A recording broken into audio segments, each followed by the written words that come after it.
कर दावा किया कि मांझी ने खुद चुनाव जिताने के लिए मशीनरी के दुरुपयोग की बात को कबूल कर लिया है।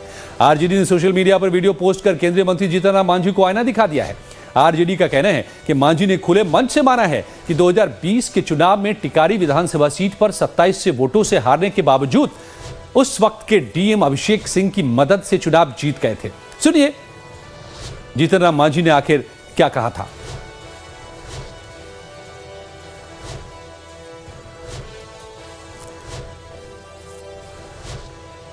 और जाहिर है इस मुद्दे को लेकर के अब वार पलटवार का सिलसिला चल पड़ा है और बड़े सवाल खड़े हो गए कि क्या इलेक्शन के दौरान बड़े नेता मैनेज करते हैं इलेक्शन को, क्या अधिकारियों पर दबाव बनाते हैं और अधिकारियों के जरिए हार को जीत में बदलते हैं। आरजेडी ने आरोप लगाया है कि संविधान की धज्जियां उड़ाने वाले उस अधिकारी को बिहार में लगातार एक्सटेंशन देकर इनाम दिया गया है। आरजेडी ने कहा कि मोदी और नीतीश की जोड़ी ने धांधली के जरिए तेजस्वी यादव को रोकने का काम किया, लेकिन अब सब भांडा फूट गया है।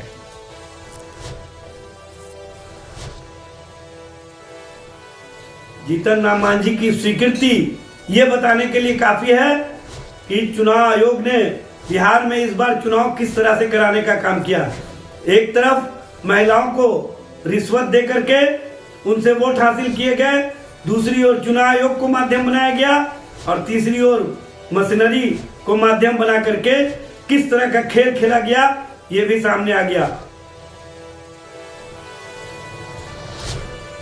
तो साफ तौर पे बिहार आरजेडी के अध्यक्ष मंगनीलाल मंडल भी इसमें कूदे और कह दिया कि मांझी ने साहस दिखाया है। उनकी साहस की तारीफ की मंगनीलाल मंडल ने और उन्होंने तो कहा कि सच बोलकर मांझी ने यह साबित कर दिया कि 2020 का चुनाव हो या फिर 2025 के चुनाव हो, मतदाताओं के साथ धोखा हुआ है, मशीनरी का इस्तेमाल किया गया है, अधिकारियों के जरिए हार को जीत में बदला गया है।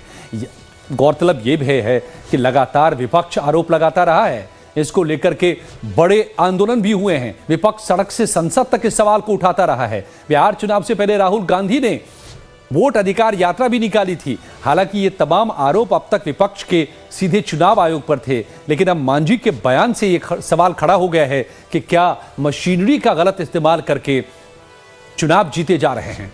क्या बड़े नेता मशीनरी का इस्तेमाल कर रहे हैं? उन्होंने सच्चाई को सामने ला दिया है, सत्य का प्रकटीकरण कर दिया है कि इस चुनाव में 2020 में भी है, इसमें खास करके इसमें तो अंधेर हुआ है, अन्याय हुआ है, मतदाताओं के साथ छल हुआ है, प्रपंच हुआ, धोखा हुआ है, जालसाजी हुई है। ये हमारा कहना नहीं है, आम जनता का मानना है। उस पर जीतन राम मांझी ने मोहर लगा दी है। तो जाहिर है ये अपने आप में एनडीए के लिए इस वक्त जवाब देना मुश्किल हो रहा है। कांग्रेस ने भी हमला बोल दिया है और आसिफ नाथ तिवारी हैं कांग्रेस के प्रवक्ता, उन्होंने कहा कि भाषा की मर्यादा को भी लांघ दिया। उन्होंने ये बात बोलते हुए सीधे सीधे बीजेपी के दिग्गजों को चोर और डकैत तक से संबोधित कर दिया और इस पूरे विवाद और मांझी के बयान पर जवाब भी आया। मोदी जी के मंत्री जीतन राम मांझी खुलेआम सीना ठोक के बोल रहे हैं कि हारे हुए उम्मीदवार को डीएम से कह के उन्होंने जितवा दिया। लोकतंत्र की इतनी बड़ी लूट, लोकतंत्र की इतनी बड़ी डकैती का कोई उदाहरण हिंदुस्तान में इसके पहले कभी मिला हो तो अमित शाह जी बता दीजिए। सदन में चिल्ला रहे थे ना, आपके मंत्री कह रहे हैं कि वो लोकतंत्र के लुटेरे हैं, डकैत हैं, डीएम से कह के वो हारी हुई सीट जितवा देते हैं। तो इन डकैतों को लोकसभा में बैठने का अधिकार होना चाहिए क्या? मांझी का बयान अगर सच है तो जाहिर है विपक्ष का यह गुस्सा भी वाजिब है, लेकिन इस पूरे विवाद और मांझी के बयान पर जवाब आया बीजेपी प्रवक्ता प्रभाकर मिश्रा की ओर से। कहा कि हार की हताशा में विपक्ष पुराने बयानों को तोड़ मरोड़ कर पेश कर रहा है और चुनाव प्रक्रिया पर सवाल उठाना तो विपक्ष की पुरानी आदत है। भारत का चुनाव आयोग पूरी तरह स्वतंत्र, निष्पक्ष और संवैधानिक संस्था है। किसी भी चुनाव परिणाम को प्रशासनिक दबाव से जोड़ना न केवल भ्रामक है बल्कि लोकतंत्र की गरिमा पर भी सवाल खड़े करने जैसा है। 2020 हो या 2025, हर चुनाव जनता के वोट से तय हुआ है, न कि किसी डीएम या अधिकारी के कहने से। भाजपा और एनडीए चुनाव आयोग की निष्पक्षता पर पूर्ण विश्वास रखती है।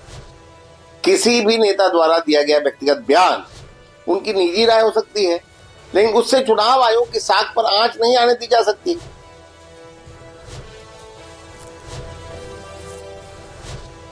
और पावर पॉलिटिक्स में इस वक्त पावर गैलरी से